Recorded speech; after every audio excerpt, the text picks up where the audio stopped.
여러분들 안녕하세요. 알고의 윤쌤입니다. 자, 이번 시간 얘기해볼 주제는요, 조금 민감할 수도 있고 또 여러분들 좀 알았으면 좋겠다라는 주제를 놓고 또 이야기를 한번 해볼 텐데요. 바로 수능, 또 내신 어떤 게 옳으냐, 어떤 게 더 공정성이 있고 또 앞으로의 교육 방향이 어떻게 될까 한번 이야기를 안 하고 넘어갈 수가 없을 것 같습니다. 그래서 한번 민감하지만 또 여러분들도 한번 생각해 봤으면 좋겠어서 이야기를 한번 해보도록 하겠습니다. 자, 그러면 바로 이야기 시작할게요. 자, 지금 올해부터 교육과정이 바뀌면서 이제 수능이 확대되고 또 이 수학도 지금 문이과를 나눠서 하기보다는 통합돼서 한다고 하는데요. 막상 이제 교과서를 펼쳐보고 또 친구들이 공부하는 걸 보면은 제가 진짜 궁금증이 저부터도 이게 맞나? 라고 하는 것들이 한두 개가 아닙니다. 예. 그래서 공부하는 친구들이 야, 가르치는 나도 이런데 여러분들은 얼마나 고민이 될까 생각할 수밖에 없는데요. 우리 팩트만 보고 할게요. 팩트만. 그리고 또 현실적인 면에서 우리가 어떻게 준비를 하면서 가야 될지 한번 이야기를 해보도록 하겠습니다. 일단은 지금까지 여러분들 너무 고생이 많죠. 왜냐면은 여태까지 교육 과정은 모두가 다 이제 내신 중심이죠. 내신 중심으로 해왔고요. 그리고 또 이 학종, 그리고 또 뭐 면접, 그렇죠? 또 논술, 또 우리 맨날 동아리 활동 등등 이런 것들을 준비하면서 이 대학에서 필요한 것들을 준비하는 시스템에 여러분들이 열심히 해왔죠, 사실. 자, 그래서 저도 좀 이게 맞나? 이렇게 생각할 때가 한두 개가 아니었어요. 그러니까 옛날보다 우리 지금 학생들이 사실 학력 수준이 좀 많이 떨어져요. 많이 사실. 자, 그런데 그럴 수밖에 없는 이유 중에 하나가 뭐 미디어가 많다, 볼 게 많다, 뭐 노력을 덜한다, 이걸 다 떠나서 일단 공부할 시간이 적어요. 요즘 친구들이. 그쵸? 여러분 인정하죠? 그쵸? 학교에서 테스트한 게 너무 많고, 그리고 또 수시 준비하면서 동아리 활동 준비하고 수행평가가 진짜 수행평가가 여러분 너무 많더라고, 옛날에 비해서. 기본적으로 요즘 친구들이 준비할 게 너무 많아요, 진짜로. 자, 그런데 이런 상황에서 여러 가지 이제 비리와 입시 비리, 또 문제점이 대두가 되면서 다시 수능으로 하자, 수능 비중을 높이겠다 하면서 또 대통령님께서 또 발언까지 하셨죠. 그러니까 지금 고2, 고3 친구들은 흔들릴 수밖에 없어요. 제가 봐도 그래요. 흔들릴 수밖에 없어요, 사실. 그렇죠. 뭐가 맞는지 모르겠죠. 각종 TV 프로그램이나 이런 데 보면은 수능과 내신 이거 어떻게 해야 되냐라고 하고, 특히 또 2021학년도 대입은 새 교육과정이 시작되는 것이기 때문에 또 여러분들이 테스트를 거쳐서 또 하나의 데이터를 내는 희생양이 될 수밖에 없는 이런 입장 가운데 있죠, 사실. 그러니까 진짜 고민되고 흔들릴 것 같아요. 자, 그래서 우리는 어떻게 준비를 해야 되냐? 전 친구들한테 늘 얘기하는 게 투트랙이다. 두 개 다 준비해라. 두 개 다 할 수 있어 라고 하지만 혼자서 공부하는 친구들이 이거 혼자 진짜 할 수 있을까요? 걱정이 정말 많이 되더라고요. 자, 그런데 먼저 이 장단점보다는 공정성, 이 제도의 공정성을 놓고 한 생각을 해봤으면 좋겠어요. 이게 포인트입니다, 이게. 그러면 앞으로 어떻게 될까? 그러면 현실적으로 대학들은 무엇을 중심할 수밖에 없을까? 이걸 봐야 돼요. 요것을. 알겠죠, 여러분들? 이걸 봐야 됩니다. TV 프로그램 보면은 정교조 선생님들이랑 그리고 또 입시를 많이 준비하고 또 연구한 또 선생님들이 나와가지고 토론을 많이 하시는데요. 가장 중요한 대학의 입장은 항상 빠져요. 그리고 수험생 입장은 항상 빠져요. 이게 두 개가. 그래서 탁상 공론이 될 수 있겠다 싶지만 요거 두 개를 오픈시키면 한쪽 방향으로 확 쏠릴 수밖에 없거든요. 정확하게 이야기를 해줄게요, 여러분들. 자, 공정성인 측면에서만 따지면 생각을 해봅시다. 보세요, 여러분들. 지역마다 학업 편차가 달라요. 알겠죠? 아무래도 수도권으로 가면 갈수록 공부를 더 잘합니다. 어쩔 수 없는 것 같아요. 그리고 또 한 지역 내에서도 고등학교마다 편차가 달라요. 인정하죠, 여러분들? 지금 중학교 비평준화, 평준화 돌린다 이런 말들을 하는데요. 굉장히 웃긴 게 저도 이게 평준화인가 싶기도 한데요. 여러분들 겪었죠? 그래서 뭐 심한 고등학교 3개를 쓰잖아요. 일단 이렇게 더 써도 되고. 근데 심한 고등학교를 쓰는데 여기서 성적 순으로 원하는 곳을 먼저 갈 수 있게끔 시스템을 만들어 놓는단 말이에요. 그렇죠. 그래서 말이 평준하지 막상 뚜껑 딱 열면 공부 잘하는 친구들은 한쪽 고등학교에 몰릴 수밖에 없다. 이런 시스템으로 가요 사실 지금. 그래서 이게 그러니까 말하는 것 어떤 표면적으로는 평준한데요. 뚜껑 딱 열고 보면 비평준화가 굉장히 많아요 사실 고등학교 내에서도. 그리고 고등학교 내에서도 내신을 매길 때 내신 감독과 내신을 평가하는 사람이 누구죠? 선생님들이죠. 선생님. 그러면 이 내신 평가 기준이 교육부에서 내려오긴 하지만 가장 중요한 건 선생님들의 재량이죠. 재량 맞죠? 이게 중요하죠 이게. 그러니까 각기 다른 선생님이 어떤 기본적인 룰 안에서 재량껏 평가하는 거예요. 재량껏 평가. 이 평가가 정확하냐 정확하지 않느냐를 매기기 전에, 요거 하기 전에 여러분들 이거 건드리면 안 되니까 가장 중요한 건 뭐냐면 이 한 대학에서 당락 붙고 떨어지면 가릴 때 이 점수 차이가 굉장히 클 것 같아요? 작을 것 같아요? 굉장히 작아요. 알겠죠? 이것도 굉장히 작아요. 점수 차이도. 그러니까 선생님들이 몇 점을 주는 것도 있지만 문제는 그 점수 차이가 크게 안 날 수도 있고 날 수도 있고, 이것도 재량이고 대학교에서 학생들을 뽑을 때 교수님들도 어떤 평가 기준이 있지만 결론은 재량에 의해서 뽑는다는 거죠. 알겠죠 여러분들? 선생님들도 재량에 의해서 점수를 주고 대학에서도 면접관 교수님들의 재량에 의해서 뽑아요. 그리고 또 어떤 기준을 만들어 놓죠. 기본적인 기준. 그렇죠? 여러분들은 이 기준을 맞추기 위해서 몸부림을 치고 있는 겁니다. 그런데 그 기준을 가지고 합격 여부를 결정하는 건 결국은 재량일 수밖에 없다. 왜요? 동점자 그리고 또 비슷한 친구들이 너무나 많아요. 이게 현실이에요. 이게 생각을 해봅시다. 여러분 100명 뽑는데 몇 명이 지원하는 줄 아십니까? 생각을 해보세요 여러분들. 그리고 수시 한 명당 진짜로 10에서 15만원 주고 원서 무한대로 쓸 수 있죠. 원하는 만큼 쭉쭉 쓸 수 있잖아요. 그러면 100명 뽑는데 몇천 명이 몰립니다. 진짜로.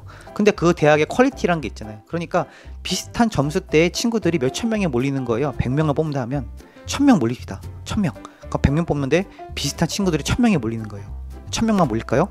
더 많이 몰리잖아요. 그쵸? 현실이 그래 현실이. 그러니까 점수가 다 비슷해요. 근데 선생님들 평가 기준도 재량이고 대학의 교수님들도 재량이에요. 공정하다고 보십니까? 한번 딱 보면 알까요? 그거 있잖아요. 한 번 면접 볼 때요. 면접 시간이 보통 15분에서 20분 정도 되잖아요. 그쵸? 이거 알죠? 근데 문제는 한 명당 15분에서 20분이 아니에요.